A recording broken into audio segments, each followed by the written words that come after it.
바울 사도는 놀라운 전도자입니다. 복음 전파에 참 귀하게 쓰인 하나님의 사람이었습니다. 그런데 늘 전도할 때마다 부흥만 맛본 것은 아닙니다.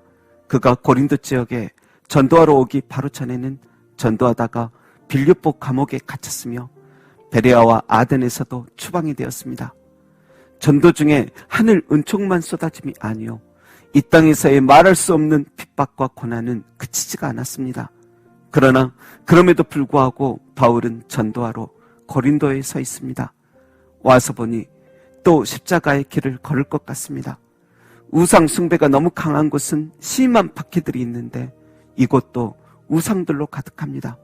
이상한 궤변을 늘어놓는 철학자들과 그들에게 세뇌되어 있는 군중들도 많습니다. 자기 머리만 믿고 고집센 분들도 허다합니다. 도덕적으로도 너무 타락해 있습니다. 사도 바울은 그 광경을 보고 떨림이 있었습니다.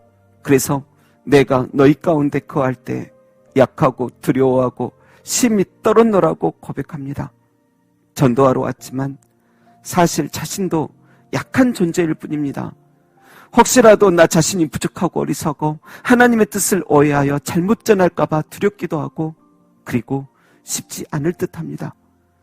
그래서 오직 하나님의 은혜만이, 십자가의 복음만이, 약하고 지친 내 모습, 병들고 움츠러진 내 모습, 위축되고 긴장되어 떨고 있는 내 영혼에 가득 채워지기만을 간절히 바라는 것입니다. 약하고 두려워하고 심히 떨었노라. 약하고 두려워하고 심히 떨었노라. 하나님 앞에서도 떨리며 사람들 앞에서도 떨리며 부족한 내 자신을 보면서도 떨립니다. 사도 바울이 원래 타고난 전도자라서 너무 입담이 좋고 사람 만나는 거 좋아서 그리 전도하고 다닌 것 아닙니다.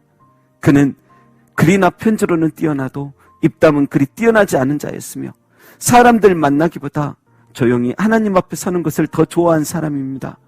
하나님 주신 담대함도 가득하였지만 가끔씩 그도 인간이기에 지금처럼 약하고 두려워하고 심히 떨던 날도 많았던 것입니다. 그때마다 그가 생각하는 건 단 하나입니다. 주님의 은혜 아니면 안 됩니다.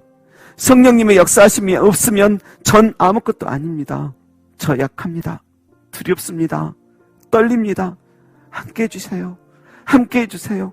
말도 잘 못할 뿐더러 내 말과 전도함이 아무리 지혜롭게 전해진다 하여도 성령님의 나타나심이 아니면 아무것도 아니오니 주님 도와주세요. 도와주세요. 이 막막한 곳에서 약하고 두렵고 부족한 제가 나타나는 게 아니라 성령님의 나타나심만이 임하게 해주세요.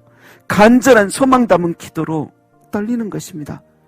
그래서 4절 5절에도 내 말과 내 전도함이 설득력 있는 지혜의 말로 하지 아니하고 다만 성령의 나타나심과 능력으로 하여 너희 믿음이 사람의 지혜에 있지 아니하고 다만 하나님의 능력에 있게 하려 하였노라고 하시는 것입니다. 내 말과 전도함이 설득력 있는 지혜의 말보다 성령님의 나타나심이 되길, 사적인 대화 속의 말과 공적으로 하는 설교 속에서 성령님께서 함께 하시길.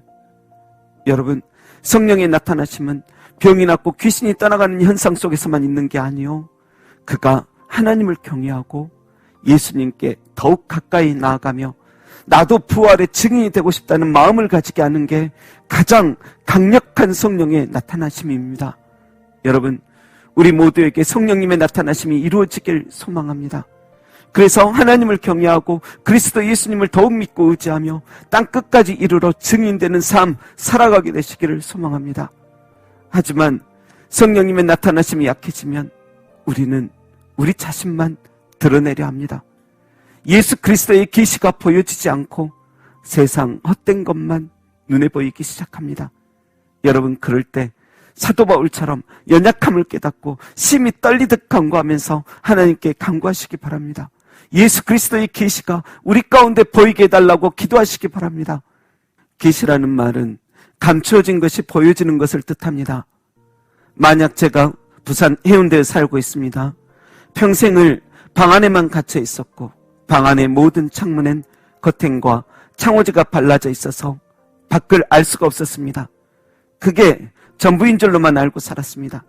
그런데 어느 날 다른 사람이 와서 과감히 창호지를 걷어내고 커튼을 열어주시고는 바깥 세상을 보게 하십니다. 그러자 저는 그제서야 광대한 바다와 햇빛 찬란한 모래사장과 지평산을 볼 수가 있었습니다. 이미 창세 전부터 있었던 그 아름다운 광경들을 그제서야 보고 알게 된 것입니다. 여러분, 바로 이것이 계시입니다. 원래 있었으나 감추어져 보이지 않던 그것을 이제는 보게 되는 것, 그것이 계시입니다. 그런데 우리 인생들이 그렇게 예수 그리스도 계시 속에 살아가야 할진데 거짓의 아비에게 당해 참된 지혜가 차단당한 채 이 세상만이 전부인 줄 알고 살아 참빛을 볼 수가 없고 저 영화로운 은혜로운 첫 천국도 신뢰가 안 되었던 것입니다. 그런데 그런 우리에게 예수님께서 성령을 통해 계시해 주십니다. 오셔서 감춰진 것을 열어주십니다. 크고 은밀한 일, 우리에게 있어 진정한 영광된 것을 가르쳐 주십니다. 그래서 그제서야 믿게 되는 것입니다. 사랑하는 여러분, 여러분 모두가 이렇게 세상의 잘못된 지혜는 벗겨져 버리고 오직 은밀한 가운데 있는 하나님의 지혜가 임하게 되시길 주님의 이름으로 축원합니다. 세상의 잘못된 지혜는 과감히 버리고 성령님 주시는 그 지혜를 선택할 때 그분은 결국 하나님의 준비된 영광을 보게 될 것입니다. 남들은 미련하고 어리석게만 보는 예수님의 십자가를 다시 보게 될 것입니다. 그 안에서 나의 죄와 허물까지 못 박히고 있고 악한 사단의 머리가 깨어져 버렸다는 것도, 그 안에 참된 승리와 은혜가 있다는 것도 그제서야 알게 될 것입니다. 기도하겠습니다.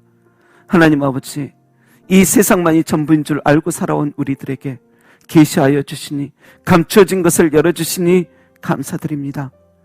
그 크고 은밀한 일들을 우리가 매일 보고 더욱 힘을 내게 해주시고 죽음 저 너머에 있는 하나님 예비하신 은총들과 부활의 참 기쁨을 알고 이 세상에서 전도하며 사랑하며 기도하며 하나님을 누리며 살아갈 수 있도록 도와주옵소서.